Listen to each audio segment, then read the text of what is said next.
Hello, everyone, and welcome to Something to Talk About Live. My name is Liz Owen, and I am the Director of Communications at PFLAG National. So great to have you here. Happy Pride. Pride continues. And as always, I am joined here by PFLAG's Director of Learning and Inclusion, my good friend, Jean Marie Nevada.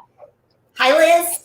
Hello, Jean Marie. Look at that. Look, it's the second week of Pride. So last week we had the fan. This week I have my ears. You don't even know what's going to happen next week. I'm a little afraid to ask for fear our boss might be watching. So yes, you're the Director of Communications. I like surprising you. And on that frightening note, have a good show. Thanks, Liz. Hey, everybody. Welcome to Something to Talk About Live. My name is Jean Marie Nevada. My pronouns are she, and if you speak Spanish, ella. Every single week, we get together to talk about a new topic. And this week, we are talking about life on campus for college students, how to find a great college that's inclusive for queer students. And we are using an article that was actually on bestcolleges.com. But I am certainly never here to have the conversation myself, and so I am really excited to introduce our two guests this week. We have Jerry St. Louis, who's an intern of the Trans Policy Coordinator from Campus Pride, and Jenny Beeman, the Director of the Stonewall Center at the University of Massachusetts Amherst. Live long and prosper. I was excited to see that. Oh my gosh, you just won me over right away with that. Oh, this is so exciting. So, my friends, this article really details what students should be looking for in finding a inclusive university or college environment. And it lists a bunch of different kinds of features that you should be paying attention to. I think there were 5 of them, things like clubs and organizations, inclusive facilities, safe zone programs, things like that. So I want to start with our first question, which was, as you looked at this article and as you looked at this list, do you think those 5 indicators or 5 elements are a good indicator of if you're going to find a queer, friendly, and inclusive university? And Jenny, I was wondering if you could start the conversation for us. Sure. So this is one of those instances where you collaborate with somebody and they produce something that they don't vet with you and they really screw it up. I really do not like this article at all. And I can go on for a long time, but I'll make just a few points about what I don't like about it. For one, pretty much all colleges have an LGBTQ plus group. Most have more than one. So that's really not a very important thing to be looking at. More important from my perspective is what kind of activities groups do they have for like trans students, bi-pan students, BIPOC, queer and trans people of color. Those groups are underrepresented, often marginalized on campuses and in LGBTQ plus groups. It mentions facilities and gender inclusive restrooms, but doesn't really say anything about them. I believe that every building on campus should have several gender inclusive restrooms. It mentions gender inclusive housing, but really what all campuses need to be doing is to assign housing based upon gender identity, not what's on legal documents, and so that all campus can have gender inclusive housing and not just in one particular area on campus. It mentions LGBTQ plus campus centers. That's important, but they need to be professionally staffed. There needs to be a staff person on campus whose job it is to be supporting, advocating for LGBTQ plus students, because that shouldn't be the job of students to do that. They're students first and foremost. There should be someone whose job it is every day to be out there in the trenches pushing for the campus to be more LGBTQ plus inclusive.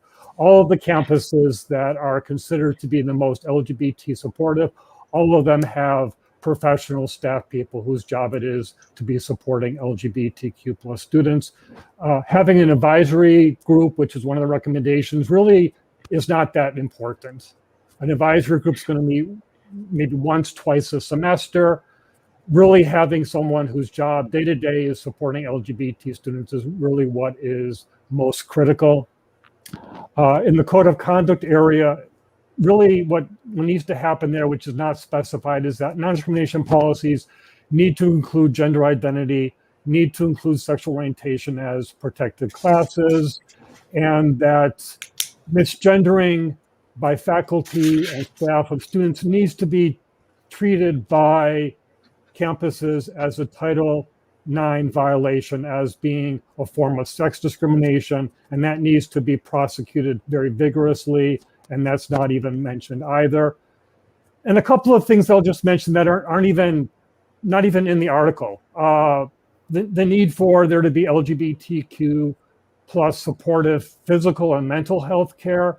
We know from many research studies, including my own, that LGBTQ plus students experience extremely high rates of depression and anxiety because of discrimination, harassment they experience. So there needs to be a counseling staff there who's familiar with LGBTQ plus students and their concerns, hopefully out faculty and staff as well who can be supportive.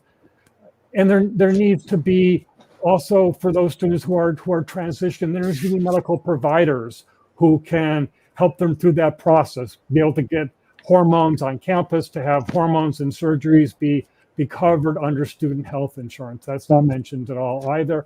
And then the last point I'll make is that the article ignores the specific needs of trans students to be just recognized and respected, to have the name that they go by, the pronouns they go by, be on campus records and documents, so they can be treated as how they see themselves in all contexts. That really gender identity needs to be forefronted, and how someone is assigned at birth needs to be forgotten about unless there's a legal need to have that information be put out there. And that's a very few contexts. And that's, again, not mentioned at all in the article. And can I just ask one follow-up question? Because Jerry, I want to hear about what your take on this list was.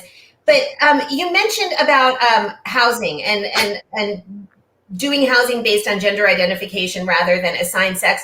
Are you seeing a trend towards this? Are more universities doing this, or is this still pretty rare? It's still really rare. A couple of public universities in Oregon, I think Portland State and Oregon State are the ones who do it. A couple of small liberal arts colleges. At UMass Amherst, we're moving to do that. We would have had it now except for COVID, set everything back, including making that happen. Because we really care about how someone identifies. It doesn't matter how they were assigned at birth. And so it's ridiculous to be assigning housing based upon something that doesn't really matter for trans people. Yeah, and it will matter if somebody is segregated into the wrong area, and that's suddenly when it's going to become very, very relevant. Thank you. I was really interested in that. And Jerry, I just realized I probably mangled your last name and had a moment of absolute horror at my terrible, terrible pronunciation. I did, didn't I? Actually, if you did, I didn't hear it. You said St. Louis or St. Louis, either or is fine. St. Louis came out, but it should have been St. Louis. So I'm so sorry. I apologize totally okay. for that. No so problem. Jerry, what about you? When you looked at this list, did you feel it was complete, or did you, like Jenny, think there was some stuff missing from it? I felt like there was a lot of things missing from it. So for undergrad, I attended Florida A&M University, and I got my master's at Clark Atlanta University. Those are both historically Black colleges and universities. And I'm at the George Washington right now getting my doctorate degree, and I see a big difference, a vast difference in the funding. Historically, Black colleges and universities are massively underfunded. So even where we want to put resources in spaces for LGBTQ queer youth who want to attend HBCUs, it's difficult because we just don't have the funding and we just don't have the manpower that other non-HBCU schools get. So that was before I could even go down all of the put in place to make a student feel safe. Where's the funding that's going to allow us to run these programs and to provide these safe spaces for students and to provide the mental health support that LGBTQ students need when they do transition off to college and are independent? Those were the things that I was trying to actually grasp with. And I just saw that there is a big distinction between the two. And it led me to a second thought. It led me to a thought of, okay, well, if I have a Black if I have a Black young student who is getting ready to go to college and I want to make sure that I'm safe, does that automatically say I can't go to any of the 107 Black historically colleges because they're underfunded? Not because they don't want to make sure that I'm safe. Is it because they're underfunded and they can't ensure my safety because they're just not getting the funding that the other schools are getting? That's a really fascinating point. When Title IX came up right away, my brain went to there's so little funding to train people to know how to interpret and enforce Title IX correctly. And so you have people assigned to being coordinators, for example, who don't even know what it means, and certainly not in inclusive ways. But clearly this trickles down in lots of other ways. So it looks like supportive staff, trained staff, paid staff for students. And then as we get into HBCUs, there's even less of that, which I think creates more and more barriers for people. And I think that's stuff that a lot of people don't think about. So Jerry, because you're still, going through your education, could you talk a little bit about what your experience has been as an organizer doing this work on campuses, especially in light of COVID, because that has entered an entirely new wrinkle to this conversation. So as though there wasn't discrimination and there wasn't a lack of funding, COVID has really thrown even more chaos into this. Is there anything that you have seen and that people should be paying attention to because it has maybe created some new challenges? I definitely think it's creating a separation with creating our chosen family in school. When I was a freshman at FAMU, I was able to kind of move around and create the family that I needed, the support system that I needed as a freshman in college away from my family. Although we are trying at George Washington, it's just you need to be able to meet up with people and make that connection. So it's a little harder to develop that connection, unfortunately, right now. Yeah, and Jenny, because you talked a lot about trans and non-binary students, could you talk a little bit more about the very specific needs and sort of the emerging needs that we're seeing? So it's not that the needs did not exist for students, but we're starting to talk about them more. So certainly providing inclusive healthcare and housing, but are there any other things that students are talking about that I need when I get to campus, especially as a queer student, that you are seeing because you are right in the middle of this work?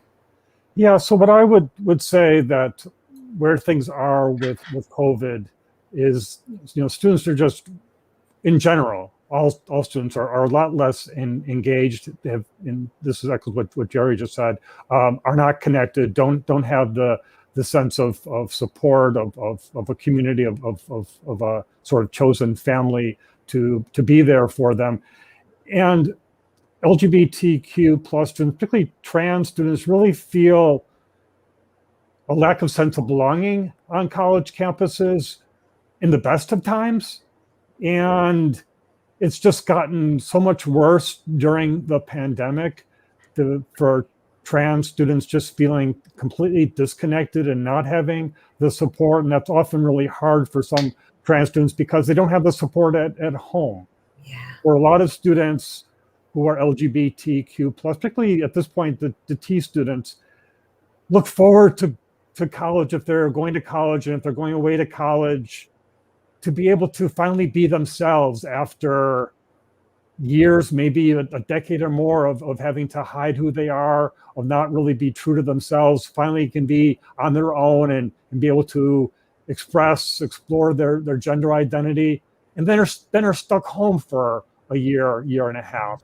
And what that has done to be able to sort of squelch them even further.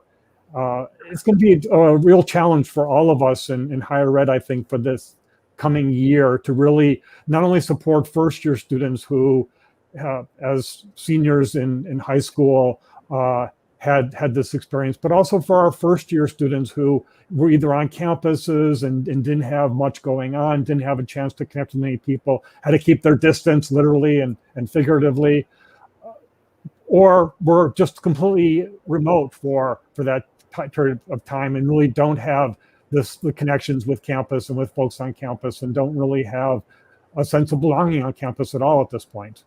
Yeah, and I think so many people are coming out of COVID with a lot of anxiety, with a lot of depression of what was going on, and knowing that this is a student population that tends to experience that at significantly higher rates because of the experiences they are forced to go through.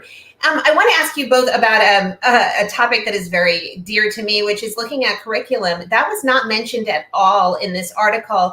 Could either of you, or I'd love to hear from both of you, could you talk about is looking to see if there is any LGBTQ curriculum being offered, whether that is a queer studies program, or if you start seeing things like LGBT history or literature or in the sciences, is that an indicator that you would see as something that people should look for? Is that sort of one of those, it tends to be a positive sign?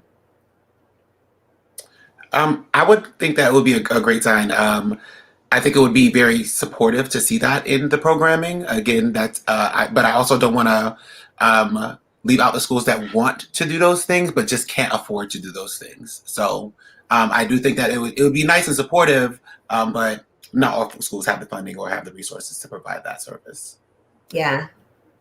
Yeah, I was going to say something very similar to that. That it's important to have those courses, and it does send a positive signal that a campus has faculty that's interested in LGBTQ plus studies.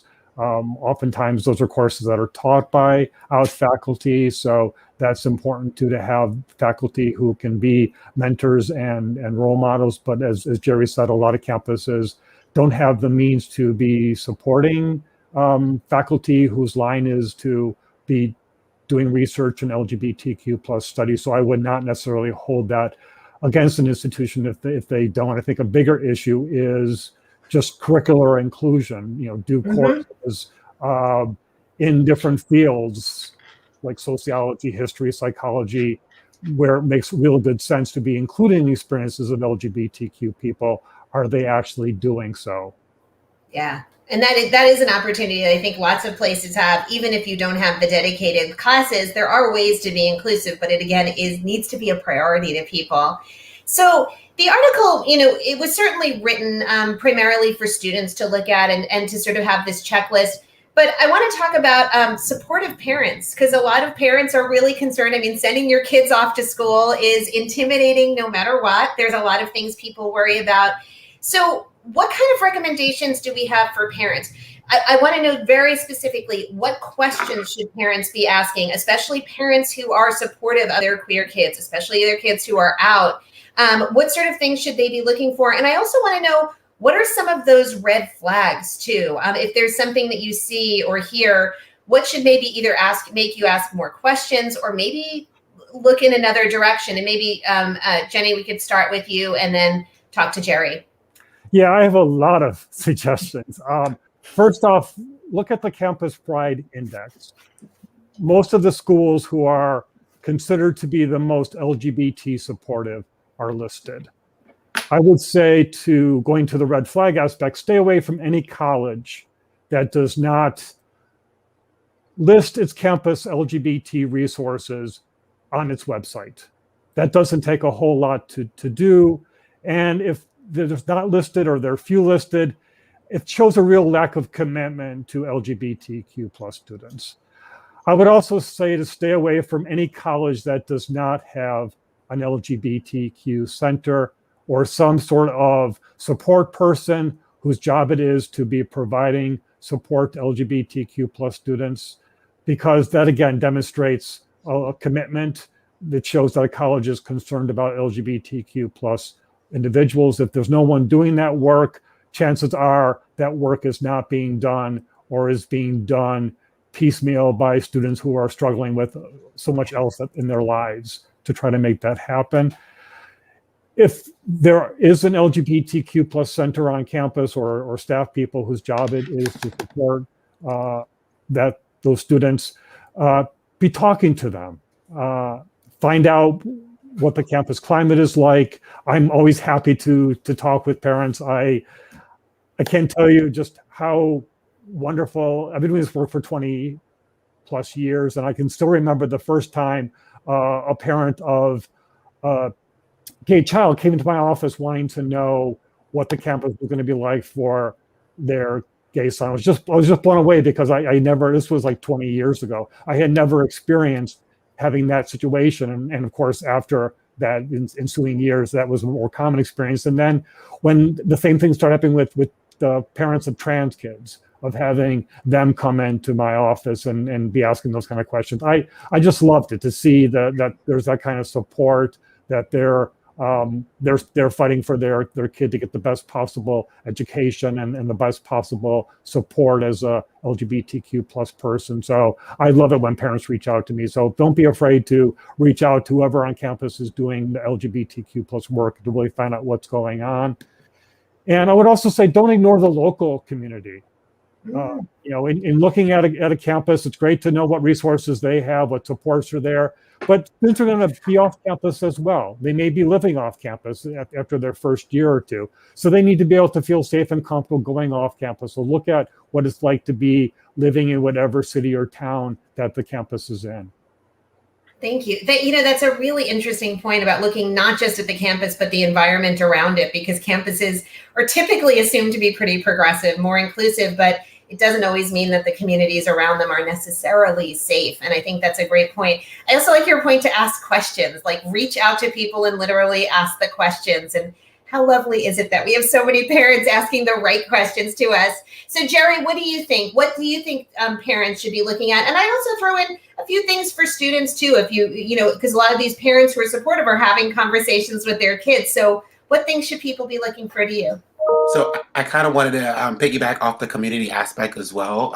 This is non-traditional, but I say go to the clubs. If you are a student who is visiting that weekend, and if you are 18, and if you are a parent who is comfortable enough to go out to the clubs, because you're going to school, but you're also living in this environment, it is likely that you are probably going to go to the social environment. See what the club environment is like. See what there you can talk to the students. There you can get the real, you can get the experience of what it's like to have a social life there and have an education in the same setting.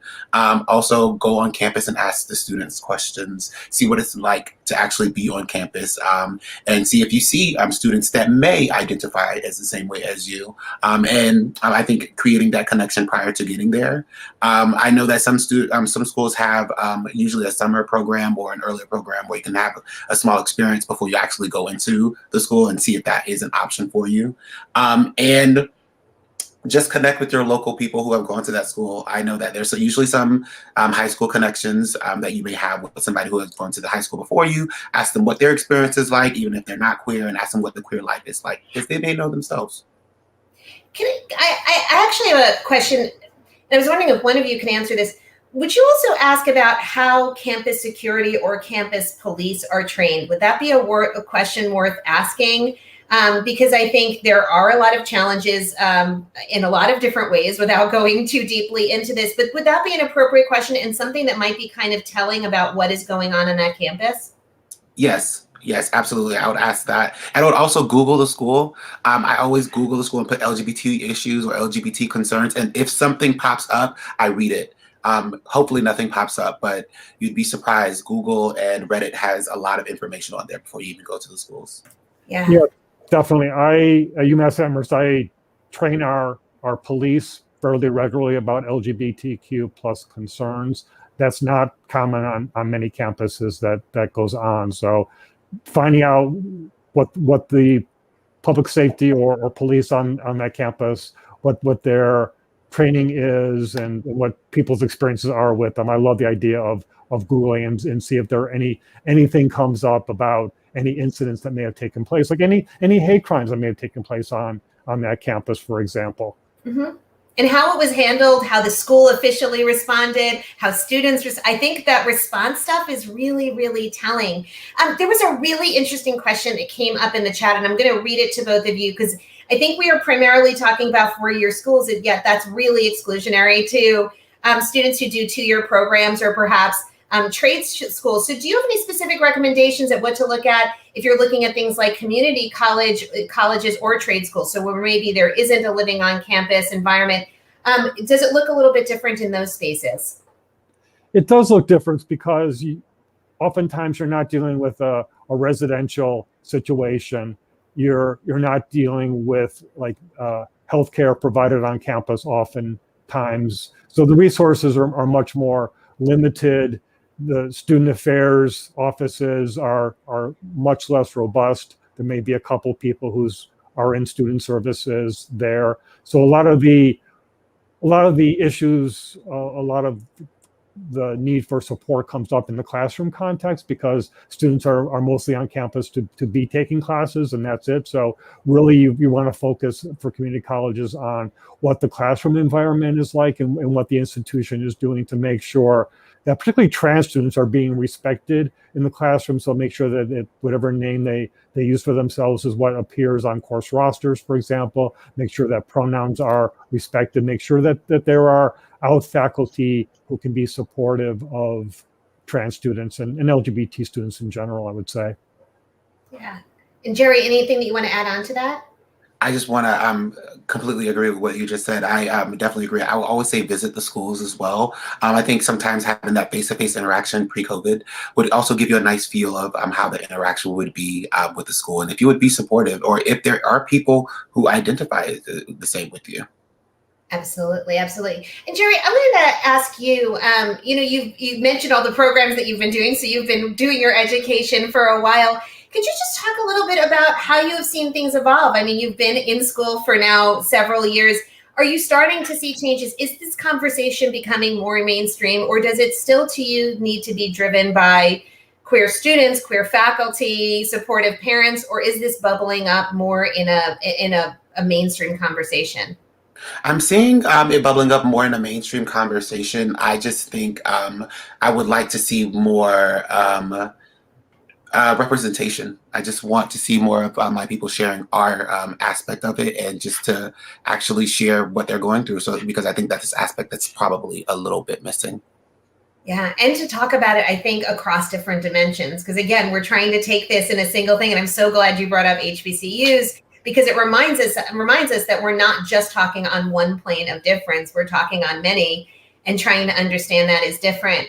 And Jenny, could you point to any specific policy changes that you are starting to see that you think are extremely forward thinking? Has there been anything that has bubbled up that you've seen on the horizon that you're thinking, this is where it needs to be, this is where everyone needs to go? I'd love to hear about that. Yeah, absolutely. The University of California system just implemented a policy around name and gender that I think is really where we need to go, so that students are seen as their gender identity in all contexts. The name that they use for themselves is their name in all contexts, unless their legal name has to be used, but even there it shouldn't be made public. Basically treating someone's dead name, the name that a trans person no longer uses, the one that they were assigned at birth, treating that name like a social security number. It doesn't ever get out. No one ever sees it. It's considered priority information. So I think that policy is really forward thinking. It's one we are at UMass Amherst going to hopefully have that same policy next year. And I also say, as I mentioned earlier, assigning housing by gender identity is a really forward-thinking policy that all colleges that offer housing need to do. And one more question that just popped up as you were talking about that is, often students, students who have supportive parents have parents who will advocate for them, parents who will help them make these changes or assert that these changes need to be made.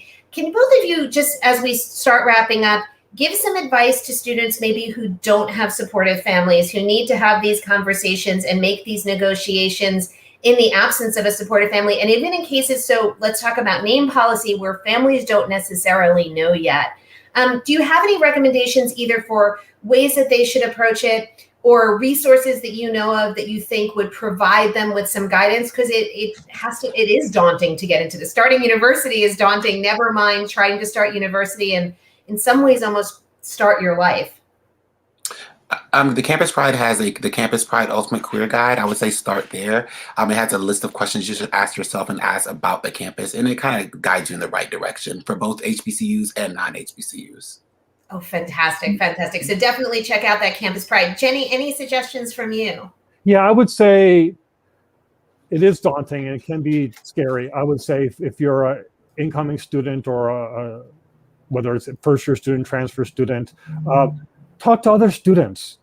Find out how they manage the system, how they work things, and also use them as your support. Use them as your social network. If you don't have a supportive family at home, turn to other folks for support, for that kinship network, to be your sort of chosen family. That is so important to do, to try to connect with other people. Absolutely. And just very quickly, and I probably should have asked this first. Normally is my first question, but I got a little overexcited about this topic. Jerry, could you quickly summarize for people maybe who don't know Campus Pride very well, what Campus Pride does and quickly how to find it? You can go to campuspride.org, and Campus Pride brings together different universities together that will advocate for LGBTQIA youth policy across campuses. Excellent, excellent. And I would add to that, you can also find on there, I'm the Trans Policy Clearinghouse Coordinator for Campus Pride, and we have on the Campus Pride website lists of the colleges that have different trans-supported policies, so you can see the institutions that a child is looking to attend, what sort of supports they have in place.